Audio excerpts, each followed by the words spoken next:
Hello to all my amazing listeners and football fanatics, and welcome to another episode of your favorite football podcast, Gaffer's Advisor. This is your host and Gaffer's Advisor, Siddharth Kathuria, and we kick off the 2022-23 season of the Premier League with this episode.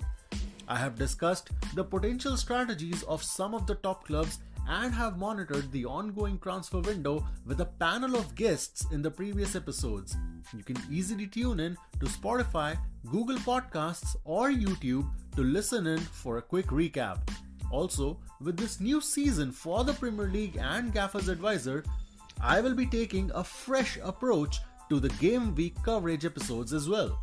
Now, without any further delay, let's get into the opening game week of the new season, with Arsenal taking on Crystal Palace in a London clash at the Selhurst Park.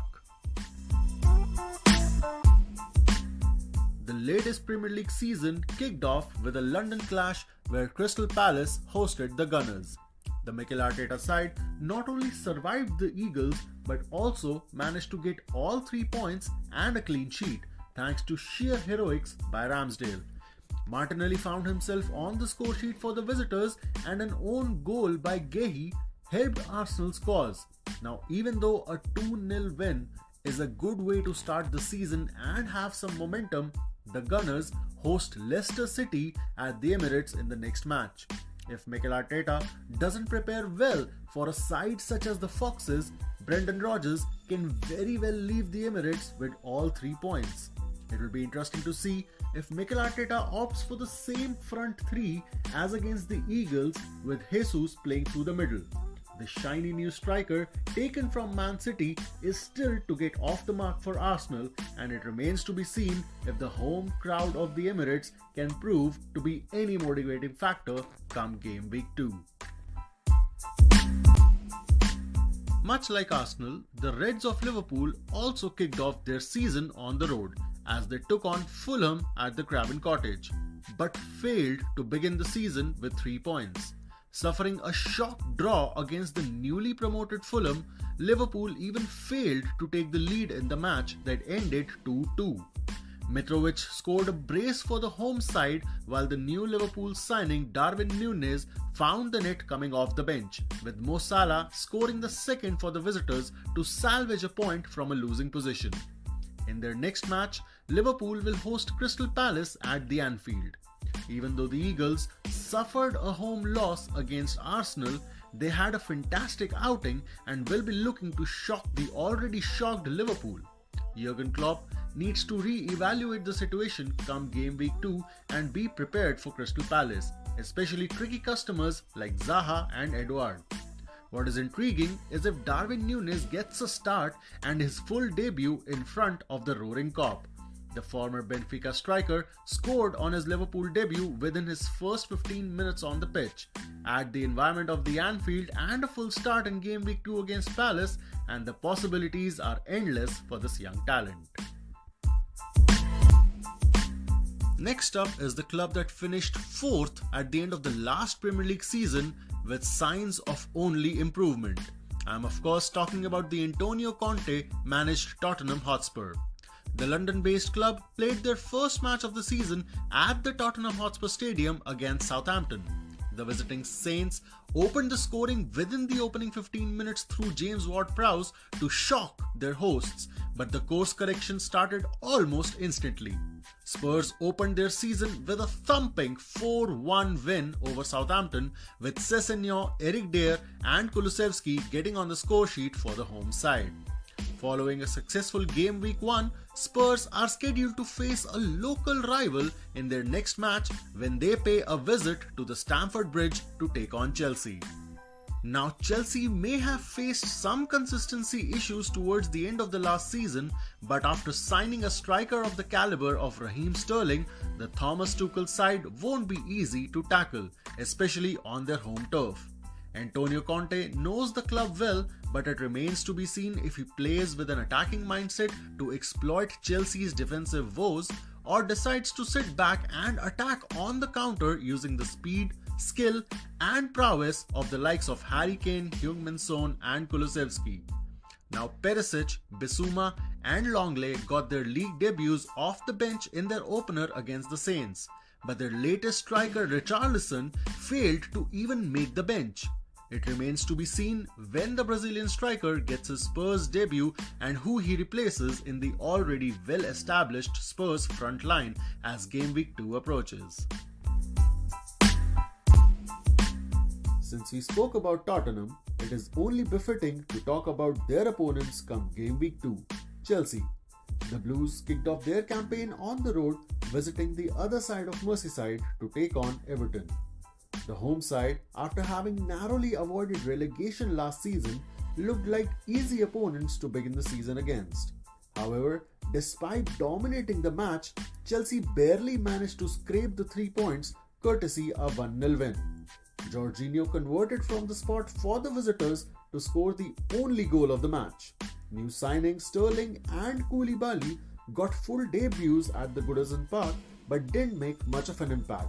Thomas Tuchel urgently needs to come up with a strategy for the game against Spurs because it may be a home game for Chelsea, but if the issues in the defense and the attack persist, Kane and company can just as easily run riot at the Stamford Bridge, especially with Antonio Conte managing them.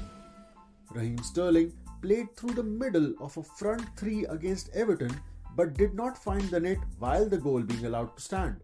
Given the transfer window so far, Chelsea's opponents have done business on the more fruitful side, and this does not bode well for the Thomas Tuchel side.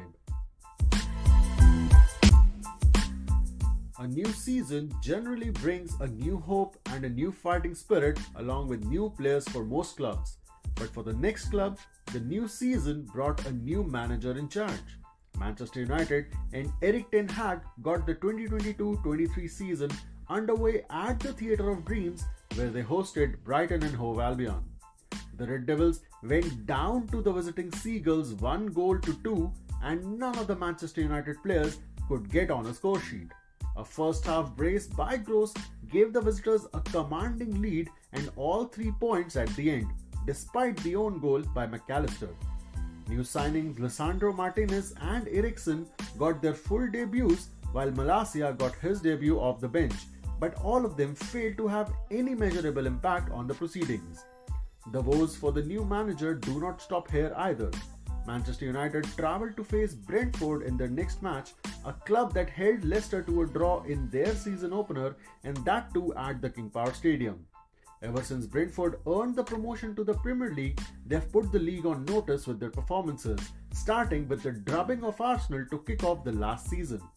With the trouble of Brentford looming in the wake of a weak home performance against Brighton, and add the defensive issues Manchester United has, it makes a serious situation for Ten Hag to handle at the beginning of his tenure. It may be a new season, but it looks like the same old Manchester United story, having a new manager putting out fires before even getting started. As the transfer window still progresses, so do the sagas of Cristiano Ronaldo and Frankie de Jong.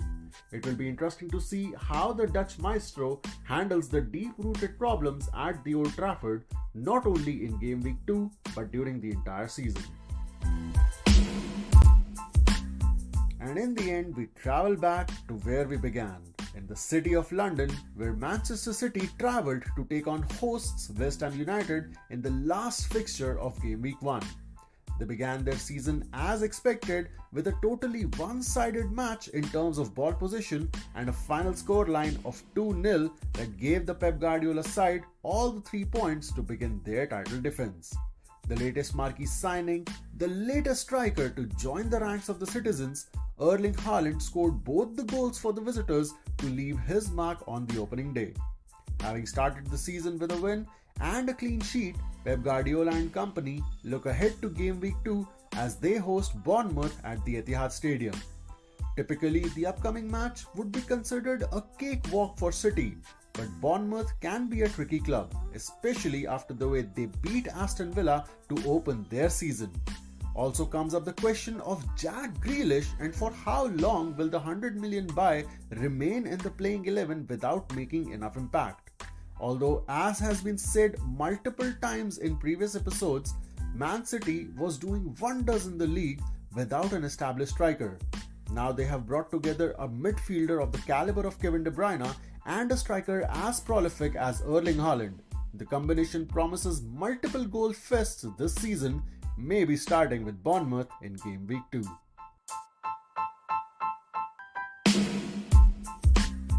The first game week ended with Tottenham leading the table and a lot of surprises. Apart from Liverpool and Man United dropping points on the opening day, a few other surprises came in the form of Bournemouth defeating Aston Villa 2-0 at home, Leeds United winning over Wolves 2-1 at Elland Road, and Leicester City drawing 2-2 at the King Power Stadium against Brentford. With 37 game weeks left and the transfer window still operational, there are a lot of things that can change come May 2023. We also have the FIFA World Cup in Qatar this year, which falls in the middle of the season. It will be interesting to see what kind of an impact the World Cup has on the players and the fatigue, especially considering the terrain and the climate of the host nation. The 5 substitute rule is also in play this season, and it will allow the managers to rotate their squad a lot, thus making the current season of the Premier League even more surprising and unpredictable. If you like the coverage and the podcast, kindly share with your football circle and help your own podcast grow. Please subscribe and follow on YouTube and Spotify to get immediate access to all the latest episodes. This is your host and Gaffer's advisor Siddharth Kathuria signing off until the next episode.